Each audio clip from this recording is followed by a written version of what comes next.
تو انہوں نے کہا ہاں یہ بات بہت اچھی ہے. تو کرسمس کی چھٹی تھی، دسمبر کا مہینہ تھا. تو ہم نے کہا کہ اگر آپ مطمئن جب تک نہیں ہوں گے تب تک بات چلے گی، یا ہم مطمئن ہو جائیں گے ٹائم ختم ہو جائے گا، اور اگر آپ مطمئن ہو جائیں گے تو ٹائم ختم ہو جائے گا، لیکن یہ نہیں گھنٹہ 2 گھنٹہ، جب تک بات چلے گی چلے گی. تو دسمبر کے مہینے میں 8 بجے تک جماعت ہو جاتی ہے، نماز پڑھ کر کے وہ سامنے کے فلیٹ میں رہتی تھی، میں ادھر رہتا تھا، اور بیٹھ گئے. اور انہوں نے اور بھی ٹیچر کو بلا لیا، اور کھانے پینے کا سب کا بہترین انتظام ہو گیا، پارٹی بھی ہو گئی. اس کے بعد بات شروع ہوئی. میں آپ کو یہ بتانا چاہ رہا ہوں کہ آج بھی ٹیبل ٹاک قرآن کے علم کے مقابلے میں سب زیرو ہوتے ہیں. اگر واقعی میں آپ قرآن کے حامل قرآن ہیں تو اس کے آگے کسی علم کی کوئی حیثیت ہوتی نہیں ہے. خیر، میں 2 رکعت نماز پڑھا، اس کے بعد گیا اور بات شروع کیا. آپ یقین نہیں کریں گے، رات کے 4 بجے تک بات چلی، 8-9 بجے سے. انہوں نے ہاتھ جوڑ لیا اور انہوں نے قسم کھا کے کہا ایسے، کیونکہ کرسچن تھی، کہ میں آج سے اسلام کے بارے میں کوئی کمنٹ نہیں کروں گی. اور میرے جتنے ڈاؤٹ تھے سب کلیئر ہو گئے، ختم ہو گئی بات. اب اس کے بعد ہم ان کے ساتھ تقریباً 17 سال تک کام کرتے رہے. آپ یقین نہیں کریں گے، وہ پرنسپل ہوتے ہوئے جب بھی ملتی تھی تو سب سے پہلے مجھ سے گڈ مارننگ بولتی تھی. سارے ٹیچر ان کو گڈ مارننگ سلام کرتے تھے. تو ایک دن ٹیچروں نے پوچھا کہ آپ کو سب لوگ گڈ مارننگ بولتے ہیں لیکن آپ احمد جی کو ہاتھ جوڑ کر گڈ مارننگ بولتی ہیں. تو انہوں نے کہا ان کے پاس جو علم ہے ہم سب اس کے آگے صفر ہیں، اور وہ ان کے پاس جو علم ہے وہ ریویلڈ ہے. ریویلڈ کہتے ہیں منظم من اللہ. ہم نے کہا کہ وہ قرآن منظم من اللہ ہے، اس کا علم ہے. تو آج بھی کوئی آدمی اگر ٹیبل ٹاک کرتا ہے تو اسلام کے سامنے آنے کے لیے تیار نہیں ہوتا. اسے معلوم رہتا ہے کہ ہمارے پاس کوئی پونجی نہیں ہے، بات کریں گے تو ہم. یہ ایک الگ بات ہے کہ ہمارا علم ناقص ہو اور ہم آپ کو بات نہ سمجھا پائیں، آپ ڈیبیٹ میں جیت جائیں.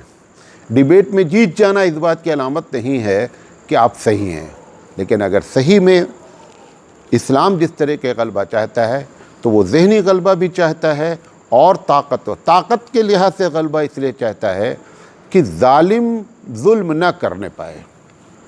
اصل وجہ نہ اس کا مقصد عیاشی ہے، نہ اس کا مطلب لیگزری لائف ہے کہ حکومت ہماری قائم ہو جائے گی تو ہم ہوائی جہازوں میں اڑیں گے. کوئی ایسا مقصد نہیں ہے.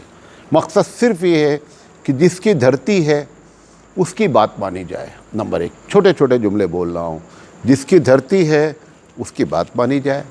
نمبر 1، اس کے بندوں پر بندے حکومت نہیں کریں، بلکہ اس کے بندے پر حکومت کس کی ہو؟ اس کی ہو جس کا وہ بندہ ہے. اس کے لیے وہ چاہتا ہے کہ طاقت کے لحاظ سے بھی ہمارا غلبہ ہو. اور ذہنی طور پر غلبہ کیوں چاہتا ہے؟ کہ اگر اسلام کی باتیں ذہنی طور پر ایسی ہو جائیں جو عقل میں نہ آئیں، لوگ سمجھ نہ پائیں، تو نتیجہ نکلے گا کہ جس کی بات بھی آپ سنیں گے متاثر ہو جائیں گے. اور یہی ہوتا ہے. ہمارے جو کم پڑھے لکھے لوگ ہوتے ہیں جب باتیں کرتے ہیں، اب جیسے ایک مسلمان کالج میں پروفیسر ہے، کہاں پہ معاملہ خراب ہوتا ہے؟ اب وہ پروفیسر کس چیز کے ہیں؟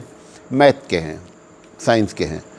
اب وہ جو غیر مسلم طالب علم ہوتے ہیں وہ ان کو سمجھتے ہیں یہ قرآن کے بھی پروفیسر ہیں، حالانکہ وہ قرآن کی اسپیلنگ بھی صحیح نہیں جانتے. اب ان سے جب سوالات کرتے ہیں تو وہ ان کو مطمئن نہیں کر پاتے ہیں، کیونکہ وہ اس فن کے ماہر ہی نہیں ہیں. ایسے موقع پر ہمارے تمام لوگوں، آپ کے ساتھ بھی کبھی ہو جائے معاملہ، کسی عصری تعلیم والے کے ساتھ ہو جائے، تو ایک جملہ بولیں. کبھی بھی یہ جملہ نہیں کہیں کہ اس مسئلے میں خود ڈاؤٹ فل ہوں، یہ نہیں بولیں، بلکہ بولیں کہ میں اس کو آپ کو سمجھا نہیں پا رہا ہوں. آپ میرے کسی بڑے سے بات کریں تو آپ کو بات سمجھا لے جائے گا. دوسرا جملہ، میں اس فیلڈ کا ماسٹر نہیں ہوں، آپ مجھ سے میتھ کا سوال کریں، آپ مجھ سے فزکس کا سوال کریں، یہ ایک دوسری فیلڈ کا سوال. لیکن جب ہمارے مسلمان، چاہے وہ پروفیسر صاحب ہوں، چاہے مولانا صاحب ہوں، چاہے حافظ صاحب ہوں، اگر یہ جملہ بول دیتے ہیں کہ یہ بات ہماری بھی سمجھ میں نہیں آ رہی ہے، اس کا مطلب آپ بھی اسی کے پارٹی کے آدمی ہیں. ایک بچہ، مثال دیتا ہوں، ایک بچہ ہر میتھ کی کتاب کے آخر میں اس کا جواب لکھا ہوتا ہے. ہندی والے بولتے ہیں اتر، جواب لکھا رہتا ہے۔ بچہ سوال لگاتا ہے، لگانے کے بعد آخر میں پلٹ کر کے دیکھتا ہے کہ میرا آنسر اور آخر جو آنسر لکھا دونوں صحیح ہے یا نہیں۔ اگر صحیح ہو گیا تب تو خوش ہو جاتا، بھائی میں صحیح لگا لیا۔ اگر غلط ہو جاتا ہے تو اس نے آج تک یہ بات نہیں کہی اس بچے نے، اسی سے سیکھ لیں۔ اس بچے نے یہ جملہ نہیں کہا کہ یہ جو کتاب لکھا ہے یہ غلط ہے، کیوں اس کی سمجھ میں نہیں آ رہا؟ وہ کہتا ہے نہیں میری سمجھ میں نہیں آ رہا ہے، جواب صحیح ہے۔ کیا بولتا ہے؟ میری عقل میں نہیں آ رہی ہے بات، لیکن جواب کیا ہے وہ صحیح ہے۔ یہی بات آپ کو بھی بولنا چاہیے۔ فکری ارتداد کو یہاں پر کنٹرول کیا جا سکتا ہے۔ آپ سے سوال کیا گیا کسی بارے میں، آپ جواب دے سکتے ہیں تو دیں، نہیں دے سکتے تو آپ بتا دیں بات تو صحیح وہی ہے جو اللہ رسول نے کہی ہے۔ یہ ایک الگ بات ہے کہ میں سمجھ نہیں پا رہا ہوں اور سمجھا نہیں پا رہا ہوں، لیکن یہ جملہ قطعی نہیں بولیں زندگی میں کہ جو آپ کہہ رہے ہیں میں اس کے بارے میں خود کنفیوز ہوں۔ اس طالب علم سے سبق لیں جو محنت کر کے آخر میں آنسر دیکھ کر کے جواب کیا دے دیتا ہے، جواب صحیح ہے مجھے سمجھ میں نہیں آ رہا ہے۔ بات میری سمجھے؟ تو اسلام جو غلبہ چاہتا ہے وہ غلبے کی بنیادی وجہ یہ ہے کہ بندے کو ارتدادی فکر سے، اسلام کے میں کنفیوز کرنے سے بچایا جا سکے۔ اچھا، اب سوال یہ ہے کہ کون کون سی باتیں کنفیوز کرا دیتی ہیں؟ ابھی ایک صاحب نے مجھے انٹرویو بھیجا، وانم باڑی کے ہمارے ایک دوست ہیں، میں دیکھ نہیں سکا، دیکھوں گا انشاءاللہ۔ تو ایک بہت بڑا فلمی اسٹار ہے جاوید اختر، آپ نے سنا ہوگا، کہانی بھی لکھتا ہے۔ تو جاوید اختر نے بتایا پوری ویڈیو کہ میں اسلام سے کیوں الگ ہوا۔ اس نے اپنی بات بتائی، 1 گھنٹے کا انٹرویو ہے، ابھی میں نے دیکھا نہیں کیا کہا۔ اب وہ صاحب جو ہمارے دوست ہیں انہوں نے بھیجا، ہم نے کہا دیکھیے آپ یا تو اسے بتا دیں، کیونکہ میرے پاس دن بھر میں ایسے ویڈیو، میں کتنا کہ 1 گھنٹہ ویڈیو دیکھوں گا، تم بولو 30 منٹ کا ویڈیو سن کر بتاؤ مولانا صحیح کیا ہے۔ تو میں نے کہا آپ بتا دیں کہ ان کے اعتراضات کیا ہیں۔ تو ایک جملے میں انہوں نے بتایا کہ اس میں جو مین بات کہی گئی ہے وہ یہ کہی گئی ہے، تو وہ ارتداد کی وجہ ہوئی۔ یہ کہا گیا ہے کہ انسان کو اللہ تعالیٰ نے عقل دے دیا ہے، اب لہذا اس کو مزید کسی دوسرے سے عقل لینے کی ضرورت نہیں ہے، خود وہ فیصلہ کرے گا کہ کیا اچھا ہے اور کیا برا ہے۔ لہذا دین کی اور نبی کی اس میں کوئی ضرورت نہیں ہے، جو آپ کی سمجھ میں آتا ہے آپ کریں، کیونکہ اسی لیے آپ کو کیا دی گئی ہے؟ عقل دی گئی ہے۔ یہ اس نے بات کی۔ تو پتہ کیا چلا کہ جو بات سمجھانے کی ہے جس سے ہم فکری ارتداد سے کنٹرول کر سکتے ہیں وہ 4 باتیں ہیں۔ کتنی باتیں ہیں؟ 4 باتیں۔ پہلی بات تو یہ آپ سمجھا لے جائے، مدرسے والے بھی جو اسلامی تہذیب کے، اسلامی کلچر کے ماحول میں عصری تعلیم دے رہے ہیں، وہ یہ سمجھا لے جائیں کہ اسلام ایک نیچرل، ایک فطری مذہب ہے۔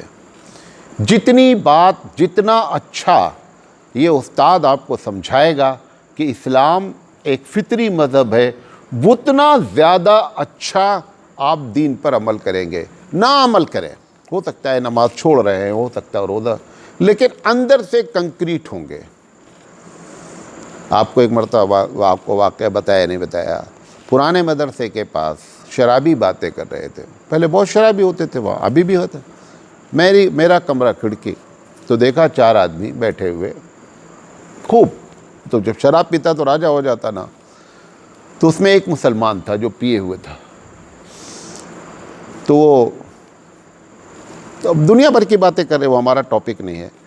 تو ایک بات کرتے کرتے اس غیر مسلم نے کہا وہ تمہارے جو محمد صلی اللہ علیہ وسلم ہے، محمد جو ہے نا وہ اصل، جیسے ہی اس نے لفظ محمد کا نام لیا، وہ مسلم شرابی بولا دیکھ، سب کا نام لینے کا لیکن محمد کا نام نہیں آنے کا۔